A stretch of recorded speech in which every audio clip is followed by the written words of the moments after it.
As we've come to learn by now, what you portray on the internet doesn't always seem to paint a picture of what reality is really like. One can show the world a perfect family life, but when that camera shuts off, it's a completely different story. Some of those stories much darker than others. In my time on YouTube, over these past few years, I've started to see a reoccurring pattern in individuals on social media. These social medias used to be the likes of Instagram and Facebook, but have since moved over to TikTok. No shade on TikTok or its users, but time and time again, unimaginable incidents are popping up, and today is no different. But hadn't it been for the bravery of the two victims involved, this case would still be unknown, and I wouldn't have even been talking about it. Shockingly though, the perpetrator, an aspiring TikToker, had already been on law enforcement's radar 10 years prior for something similar. So you have to ask yourself, how are we even in this position, and why didn't law enforcement do their due diligence in safeguarding the victims?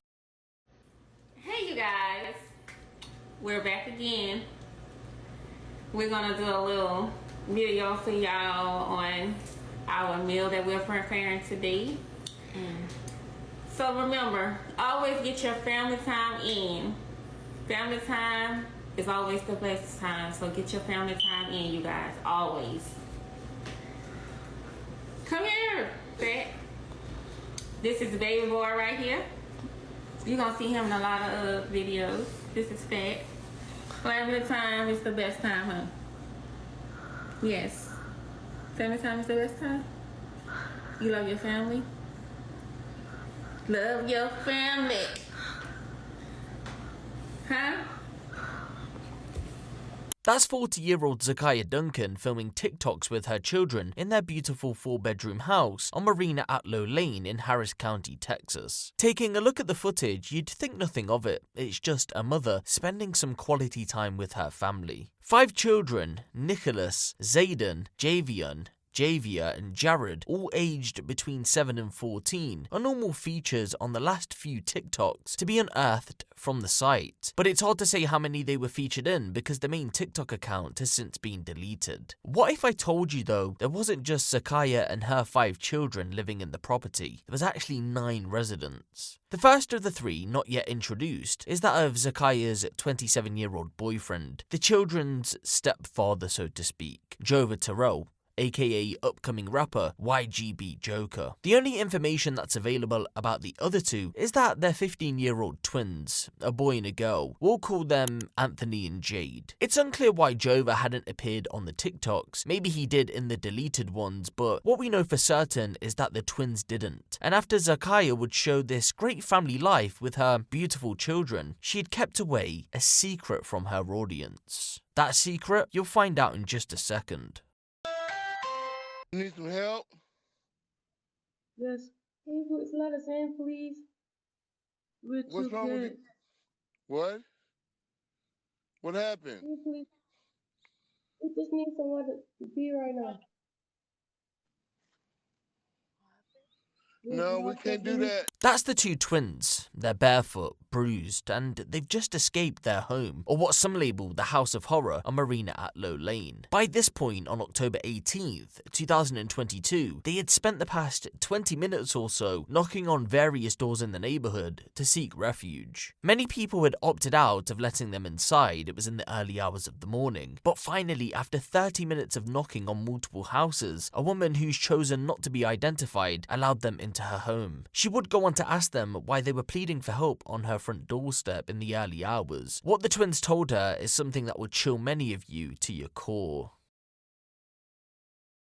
According to sources, the property on Marina Atlow Lane had been sold in July of 2022, and according to the twins from roughly July 1st, 2022, they suffered sickening abuse at the hands of their mother and stepfather. So what happened? From entering the house, the twins were forced into the laundry room. This more than likely would have been within the first few days when they arrived. They were handcuffed for months to a dolly. They were forced to drink chemicals such as bleach, Lysol disinfectant, and would have Easy Off oven cleaner sprayed into their mouths if they talked too much. Those same chemicals were poured onto their skin, including their genital area. Believe it or not, the twins didn't even know when they last took a shower. They had to use dirty mop bucket water to bathe. Well, what about if they needed to use the restroom? They wasn't allowed that either. They had to urinate and defecate on themselves. On a few occasions, they were forced to eat it. At random, they would be hit repeatedly with extension cords, curtain rods, and metal poles, causing severe pain. X-rays later performed by medical professionals would show that Jade had suffered a right orbital blowout fracture and had also suffered trauma to her hands, causing them to be deformed and swollen. Anthony had also suffered fractures to the arms. The severely malnourished twins were allowed to eat roughly 1 to 3 times a week. They were given a single sandwich of either mustard or relish. They had to drink from the water supply valve that was used for the washing machine. Take a quick look at what Zakiyah was cooking up in the other room while her 2 children were on the verge of being starved to death. So this is our end result. Our stuffed bacon potato. I'm gonna add sour cream to mine, our green bean bacon wrap, and our bacon wrap chicken. This is the end result, you guys.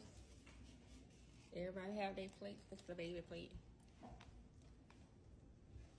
Okay, I got you. So we got a... Both twins were given Benadryl tablets to force them to go to sleep. On one occasion, Anthony was given 24 tablets, which caused a seizure. After this, the dosage was dropped to about 20 tablets, which was the cutoff point to where the seizures wouldn't occur. Jova wasn't innocent in all of this though. He had too joined in on the abuse. Although most of the punishment was handed down by the mother, Anthony was hit on at least 2 occasions by Jova at the behest of Zakiyah. After months of abuse, the twins bravely made an escape when they located the handcuff keys in their mother's purse hanging in the laundry room. Anthony placed the key into his mouth until the house was sound asleep, and that's when they made their break. When police eventually arrived on the scene, after the unidentified woman kept the twins safe, the children were spoken to, and when officers asked where the house was located, they didn't even know because since they had arrived in July, they hadn't stepped foot outside of the laundry room. When the house was finally located, every person, including the children, were gone. Zakiyah and Jova fled the scene in a bid to escape justice. A short while later, however, they were caught in Baton Rouge, where the family had originally lived before moving to Harris County. Although the teens stated the abuse had taken place from July through to October of 2022, some reports claim that the abuse goes back 10 years earlier. Now, it's hard to say if they were abused throughout the whole of the 10 years because the children more than likely would have stated that. But if we connect the dots, it looks as if the twins, or at least one of them, were abused in 2012 over in Baton Rouge. According to reports from the Times, Zakiyah Duncan, along with the children's father Nicholas, were booked on one count of cruelty to juveniles after school officials had approached police about a potential child abuse situation at home. Officers were told that one of the couple's 5-year-old children had burns to the feet, genitalia, and buttocks. Those burns were consistent with being submerged in hot water, although Zakiyah told detectives that she didn't realize how hot the water was. Shockingly, she went on to admit that she would force her children to get into a push-up position for over an hour, which caused her children's hands to swell. The 5-year-old in question was regularly forced to sleep on a closet floor with boards placed in front of the door to keep them from escaping or stealing food from the kitchen. That sounds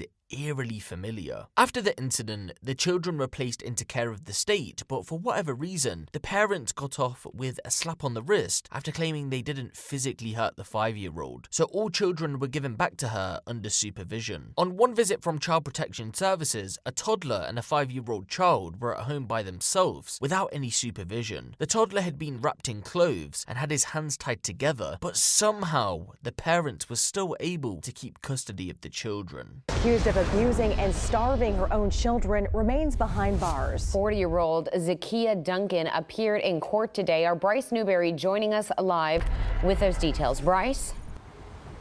Daniela, today in court we learned that this mother is pregnant with another child and that she may have deleted video evidence before law enforcement captured her in Louisiana. Both of these developments as a judge is raising her bond to $4.5 million.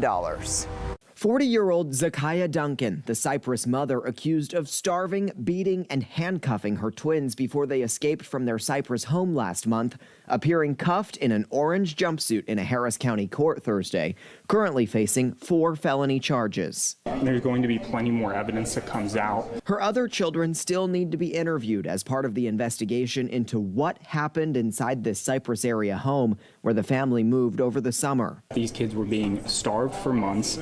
They were being forced to drink bleach, household cleaners, and being forced to ingest all sorts of toxic chemicals. In court Thursday, prosecutors shared Duncan is pregnant with her 9th child.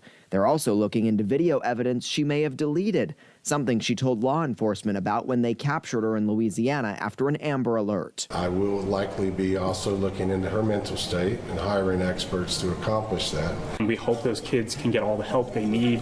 We hope to seek justice for them in this case. And the co-defendant in this case, Duncan's boyfriend, is still jailed in Louisiana. Her attorney says he's not sure how far along she is in this pregnancy or who the father is. She is expected to be back in court in January. We're live downtown tonight. I'm Bryce Newberry, KPRC 2 News. All right, Bryce, thank you.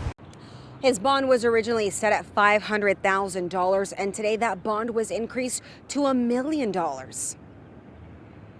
With a Band-Aid over his eye, 27-year-old Jova Terrell appeared in court for the first time in Harris County.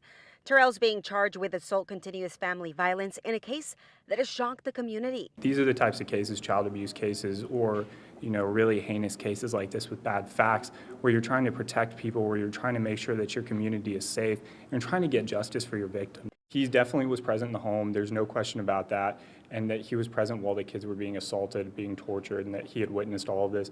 It's not entirely clear what the extent of his involvement is yet, but we're still digging and doing investigating to figure that out. It's just a question of, was he also participating in the assaults as well? There is some evidence that suggests that he was, but we're trying to get to the bottom of all of that. Prosecutors say all 7 kids are in foster care and were forensically interviewed this week, meaning a mental health specialist in trauma interviewed them and recorded the interviews that are admissible in court. Video prosecutors say he's still reviewing. It's rough to listen to everything. These kids were tortured, they were abused, and what happened to them was absolutely awful, and there's just going to be no taking that away from them in the future. They're going to live with it for the rest of their lives.